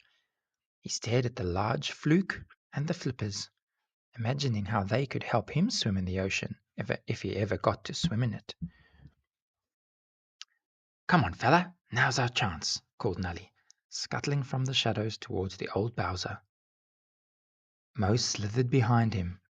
They saw a round hole about the size of a cricket ball at the base of it and skidded to a halt, peering into the darkness.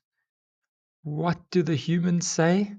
It's now or never?" asked Mo. "Never?" replied Nully hopefully. Mo shook his head.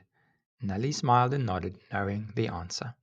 They counted together, 1, 2, 3, and dived into the abyss. This is Chapter 9, titled Feeling Fangry. Mo and Nully stayed close together, back to back. The inside of the old iron Bowser was stuffy and dark. "Is she here?" whispered Nully. "I can't see a thing." Mo slowly raised the tip of his tail onto Nully's scaly lips. His heat pits had already helped him sense the large, snake-shaped thermal image slowly breathing in the dark back corner. Now that the sun had finally retreated, the four-court floodlights of the Roadhouse service station buzzed into life in a blaze of bright light. The dust-speckled light shone through small holes in the Bowser's rusty cracks above them. They felt like two suspects in a detective's interrogation room and were now literally in the spotlight for Madame Guadar. "Greetings, gentlemen," hissed a hoarse voice. "What a surprise to have visitors. I seldom have visitors, and they seldom stay long." Nully swallowed noisily. "Oh, g'day, Madame Guadar. My name's Nully. You might remember me. And this is my friend Mo. He's a snake like you." Slithering silently towards them, Madame Guadar glared at the little lizard for a moment, flickering her glossy black tongue at him in the dim light. She turned to Mo. "Oh, a snake like me? Your fangs must inject vicious venom too, Mo," interrogated Madame Guadar. No, madam," stammered Mo. "I don't believe I've heard of venom." "I see. Not quite like me, then," she sighed. "Well, perhaps that's best for you." She slithered out from the shadows into the light streaming from above. Mo suddenly saw what Nully was talking about when he described her camouflage. She had a gleaming, slender black head which connected seamlessly with her neck. It was as if her body had no end, slithering, slithering, slithering out of the darkness. The beams of light struck her middle section, revealing shimmering rich rust, ivory, caramel, and black speckles and bands, just like the color of the ground and shadows all around the roadhouse. She coiled up in front of the petrified pair and lifted her body in a distinct S shape. Her belly was a mesmerizing mosaic of leopard-like spots, her sharp and rigid eyebrows frozen in a permanent frown, sheltered two wide, round eye pupils. They centered in thin golden irises, different to Mo's elliptical ones. Mo bravely spoke up. "Is venom a bad thing, Madame Guadar?" "Venom is the liquid which I use to stop my prey from moving and breathing. I have holes in my two front fangs which inject this cocktail into their body when I bite them." She opened her mouth into a wide smile, displaying two small but needle-sharp fangs at the front of her upper front jaw. Mo and Nully looked at each other, swallowed nervously, then glanced awkwardly at Madame Guadar's belly. It seemed to have a lump in it. She quickly closed her mouth and dropped her head. Mo and Nully let out the breath they realized they had been holding. "But, alas," she continued, looking past the friends into the mottled light coming into the Bowser's holes, This venom of mine gives me a horrid reputation. Humans, eagles, horses, even other snakes, they all want me dead." "They want you dead?" queried Mo in alarm. "Yes. My venom can kill more than mice and rats, you see. Only a small amount is fatal to most creatures. No one wants me around. For good reason, I suppose." "Did you have a good lunch today, then, Madame Guarda?" queried Nully, trying to cheer her up and hoping he and Mo wouldn't experience this venom. Mo nudged him and whispered through his teeth, "Oi! Remember, your brave is louder when you're helping others. Let her share her feelings." Nully nodded. "We're sorry to hear that," Mo said, turning to Madame Guarda, trying to be sympathetic. She smiled at Mo and turned to Nully. "Yes, thank you, little bearded dragon. You need not worry that you are on the menu like the last time we met." Nully suddenly realized she did remember him and blushed. "In all fairness to me, I had just woken from my winter sleep. I was famished and willing to eat almost anything, spikes or not." Nully looked at his spikes proudly.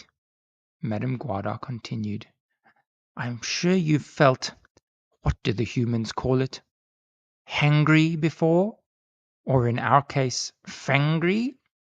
She cackled huskily, turning to Mo, hoping he'd like her joke. The little friends laughed nervously. "You don't have venom in your fangs, then, Mo?" she continued. "How do you capture prey?" "No, madam," answered Mo swiftly, composing himself and lifting his chin. "My brother, sister, and I must squeeze our prey to stop them from moving and breathing. We have a lot of sharp teeth to grab hold of them, instead of two sharp fangs like you. We don't have venom." "Ah, yes, of course.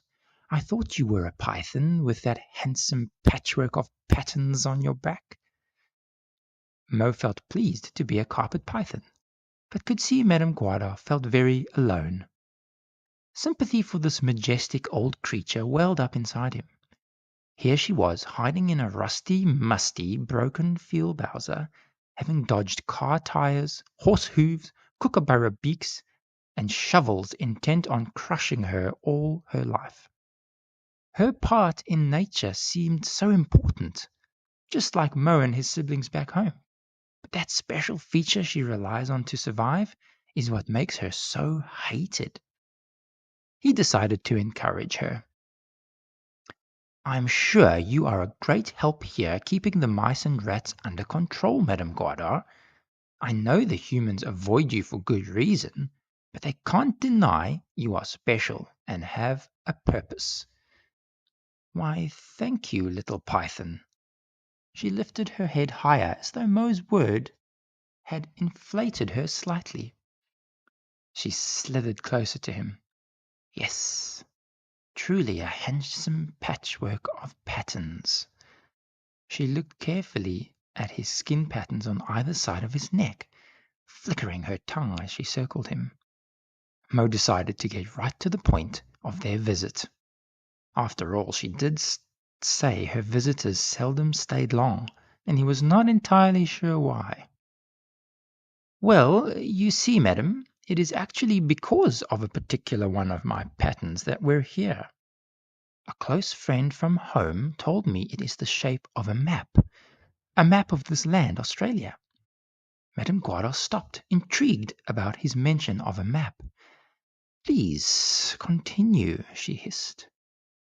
"I have been told you are called Guardar because it means long way around, and I thought you may have taken the long way around Australia. Could you read my map and tell me how to get home?" She suddenly pulled back into a tall S shape, looking deep in his eyes. Her prominent frowning eyebrows rose in surprise, and she looked less angry, just for a moment. "I am flattered you think so nobly of me, young python. Sadly, I am called Guardar because everyone else takes the long way around when they see me. Mo dropped his chin and gazed at the ground. Oh, Madame Guada quickly continued. But my ancestors have indeed slithered across much of this land. Mo looked up, excitement glinting in his eyes. And we have always shared our stories. It is good to share stories. My ancestors told stories of pythons from very far away. You have come far, haven't you, young python? Mo felt proud of himself. Here he was, talking with a wise old venomous snake, so far from home, and she had heard stories of pythons like him. Do you think your ancestor stories could help me find a way home if I show it to you on my map? Mo turned to show Madame Guada the large pattern on his back, with its 2 gleaming gold scales. Great snakes! That is wonderful! It is almost a precise map of this land, and no, but it is. Yes, there is a golden scale on your map right where we are located here on the bottom edge. Undiri, the waterless, the Nullarbor Plain. Really? Asked Mo. Amazing. So that new scale is here at the Nullarbor. The other golden scale is my home. Can you see it? Ha! You live on the coast of Queensland, young python, very near the Maiwar River. I think the humans now call it Brisbane River. I should have known by the colors of your skin. Ali and Madame Guada curled up comfortably while Mo described his home, telling them all about the river, the bridge, the gum trees, and the cicadas. She rubbed her chin with her tail tip and slithered back and forth around inside the Bowser. Yes, that sounds just like the place my ancestors spoke of. It sounds wonderful. Perhaps I should visit one day. She peeked out of the cricket ball-sized hole, mumbled, then peeked out again, flickering her tongue. Just then, a striking blue, yellow, and white truck rolled in and parked in the shadowy distance of the forecourt. Madame Guada stared at it, squinting her eyes and sharpening her eyebrows. I know that truck, she whispered. As the driver opened the door and stepped out, the lights from the forecourt illuminated the picture on it. It was a map of Australia.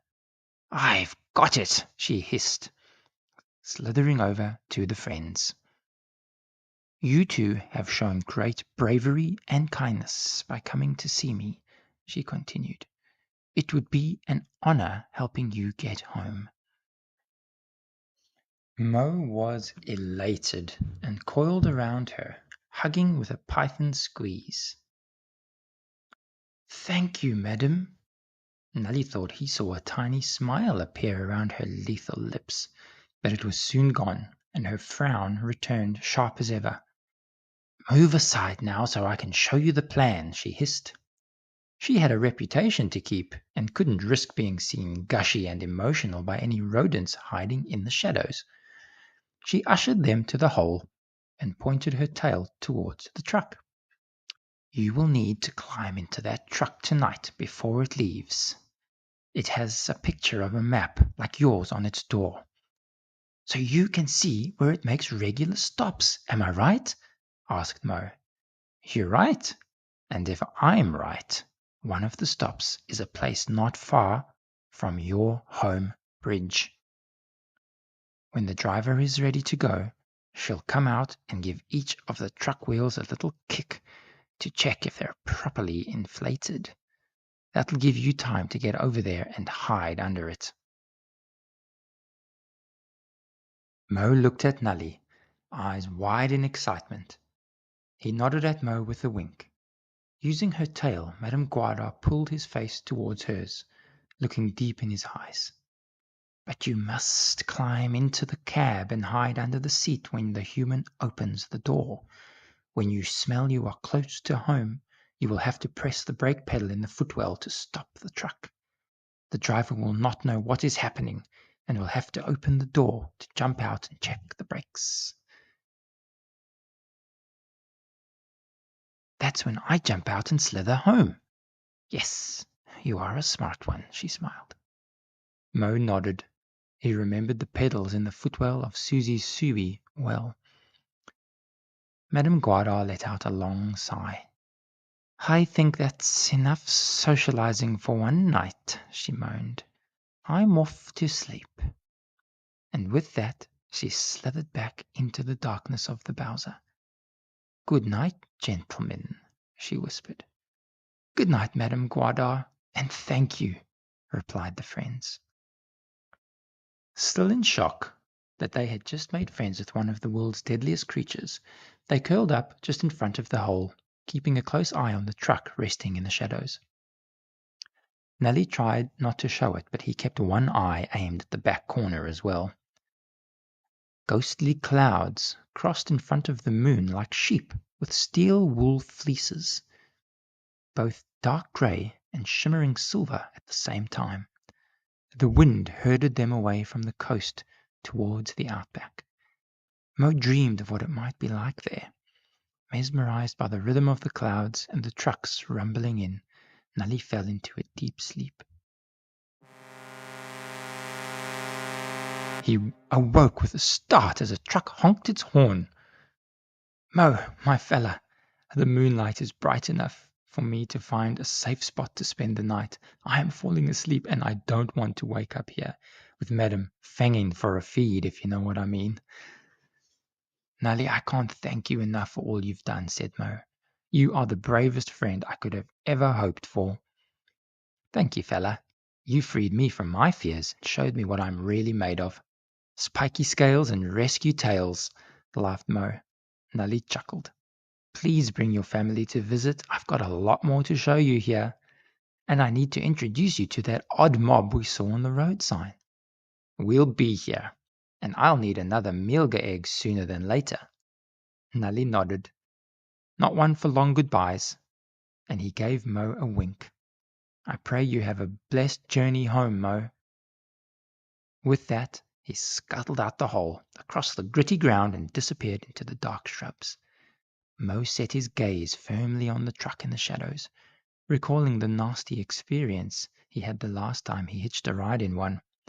Sizzling snags! I wonder what surprises this one is carrying, whispered Mo to himself.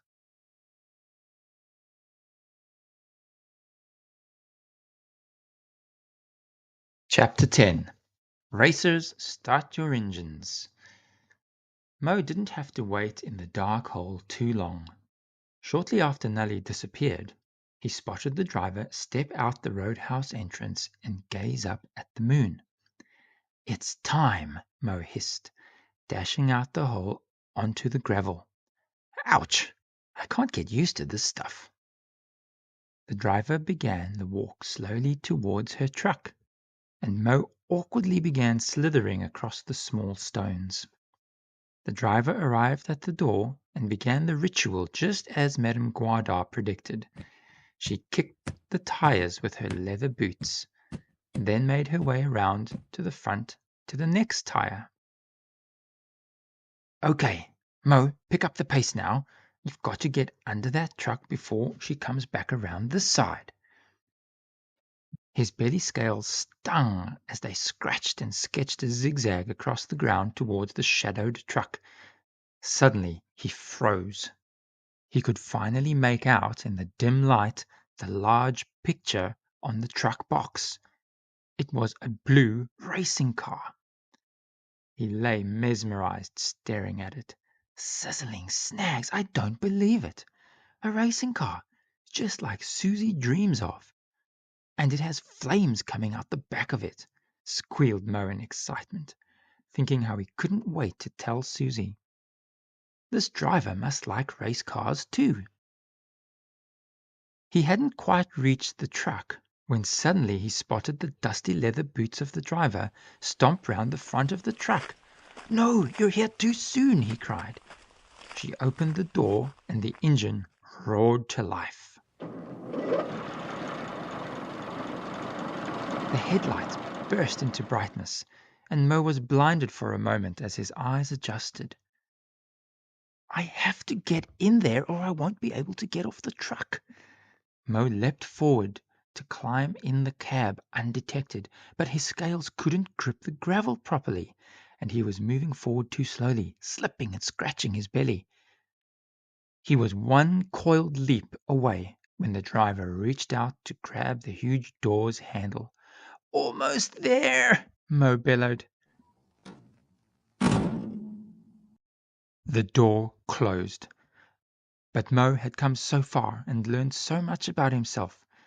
He had learned he wasn't a quitter. He looked for another way into the truck and spotted a small glass window slightly ajar at the top of the truck's box. "If I can just get in the box, I'll figure the rest out on the road," he thought frantically. "She's going to have to get out somewhere, right?" He lifted his head as high as he could, then coiling it back into an S, he struck like a fired cannonball, hooking his neck around the bottom chassis of the truck. Rumbling and crunching noisily forward, faster and faster, the truck let out an almighty cry. He didn't flinch. He kept his eyes on the small window. He climbed the truck's pipes and parts, grabbing, twisting, and stretching until he finally managed to reach the open window slit. He slid through and flopped onto the container floor, exhausted. The moon shone through the window, and Mo laid eyes on what was in the container. "Sizzling snacks," he gasped. The truck driver didn't just like race cars, she raced them. Inside the truck was a gorgeous green and black V8 supercar. "Madame Guada, you star! This truck is going to Willowbank Raceway. That's the dot you saw on the map on the truck door," cheered Mo. In the glimmering moonlight, Mo spotted the driver window of the V8 was open. He climbed up the shiny wheel over the rearview mirror and slid down into the smooth leather bucket seat. "I wonder what it's like to hold the wheel like Susie," he thought with a cheeky grin. He grabbed hold of it and coiled himself over the top. His cheeky grin stretched into a wide, toothy smile, and he saw what the moonlight revealed on the shining bonnet. Racing stripes. Big black racing stripes.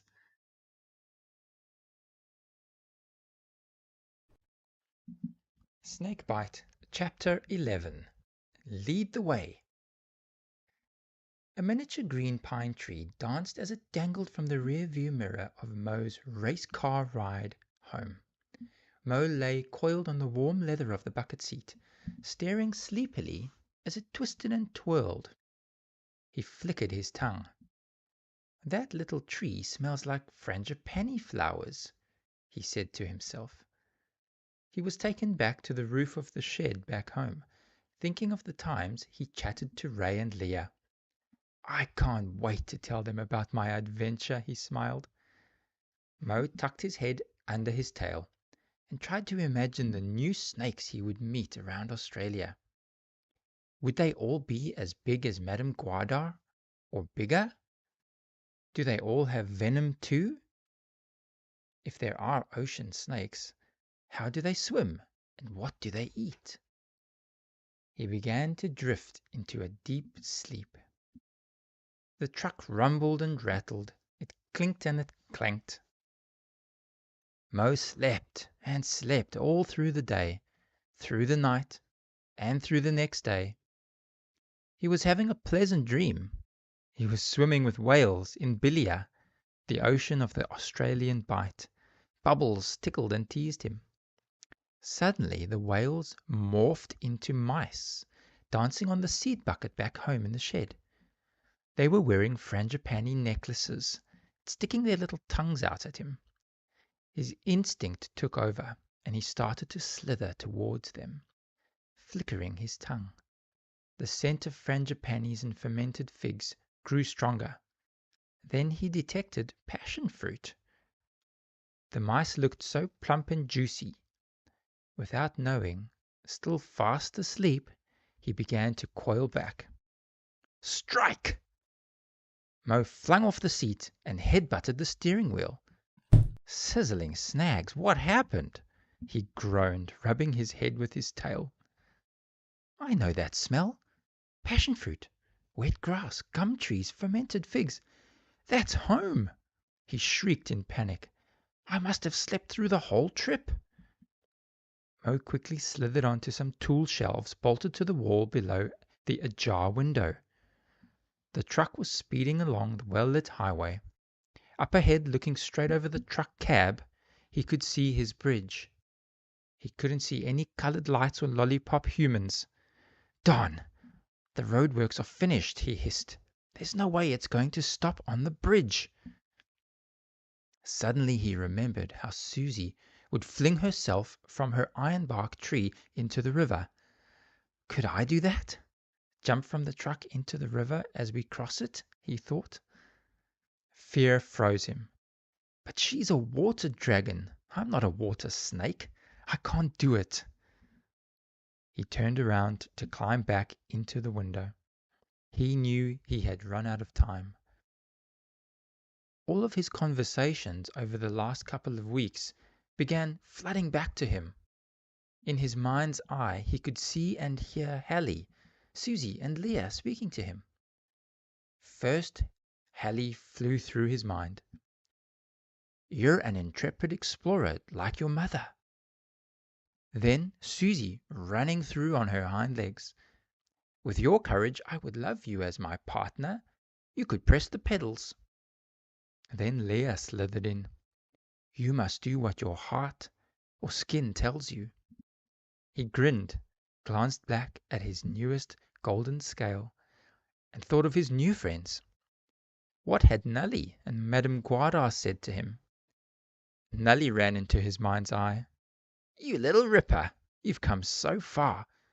Thank you for helping me face my fears, fella. Finally, Madame Guada showed up. You have shown great bravery and kindness coming to see me. Mo's eyes glinted. He turned around facing the wind. The truck whizzed onto the bridge, and warm air rushed past his face, whistling through his heat pits and drying his eyes. Mo crawled like a caterpillar onto the cab of the truck as far as he could, keeping the tip of his tail tightly wound around the radio antenna on the roof. The truck banged onto the bridge.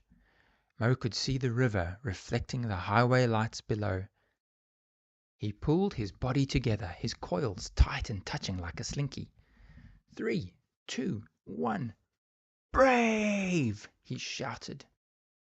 He blasted off the cab like a bullet, flying over the railing of the bridge, soaring through the air. He flew and flew. Bubbles bounced off and tickled Mo as he gently floated back to the surface of the glistening water, drifting downstream. He felt like he was back in his dream. He didn't know which way was up as he rolled and twisted. Finally, his head popped out into the humid air and he gasped a great breath. He was home. I did it, he shouted. Instinct told him to wiggle, and he began to swim gracefully, powering himself towards the riverbank. I can swim. Who knew? He chuckled. I can go visit ocean snakes. Susie's ironbark tree stood proudly, silhouetted in the moonlight. The smell of home was sweet on his flickering tongue as he slithered up the muddy bank towards Susie's Subi. The crickets chirped loudly, and Mo suddenly realized how quiet the Nullarbor was at night. They were making such a noise that Susie, Hallie, Leah, and Ray, who were all sitting in the Subi looking very sad, didn't hear him climb in behind them. He's been gone for so long, cried Leah. He must be so scared. Will we ever see him again? Ray asked Hallie. The 4 creatures hung their heads. Why so glum? Mo called, breaking through the sound of the crickets. They all shot around to see who was there in the dimly lit car. Mo, is that you? Asked Ray. The one and only, Mo replied. They all jumped on him, squeezing him and laughing, battering him with a chorus of questions. What? Who? Where? But how? I don't believe it. They eventually settled into a spot on the chairs of the Subi, mesmerized by Mo's stories. He shared all his experiences until the sun began to rise.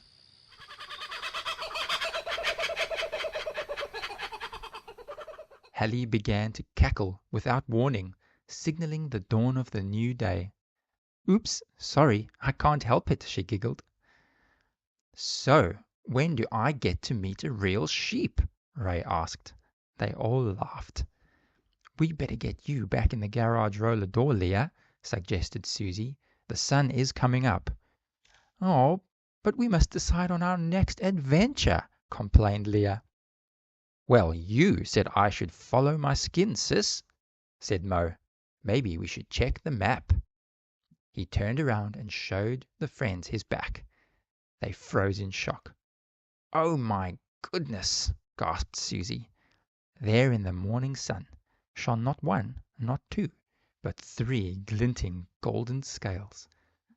Like Mum's, only brighter, whispered Ray. Like Mum's? Said Mo. What does that mean? Ray and Leah looked at each other, smiled, and nodded. That means only one thing, Mo, they answered together. Lead the way. Thank you so much for listening to this first in the series Mo, Ray, and Leah's Adventures, titled Snake Bight. I hope you've really enjoyed going on Mo's first adventure with him, figuring out what he's made of, and getting excited to travel the rest of Australia, meeting new critters and especially new snakes.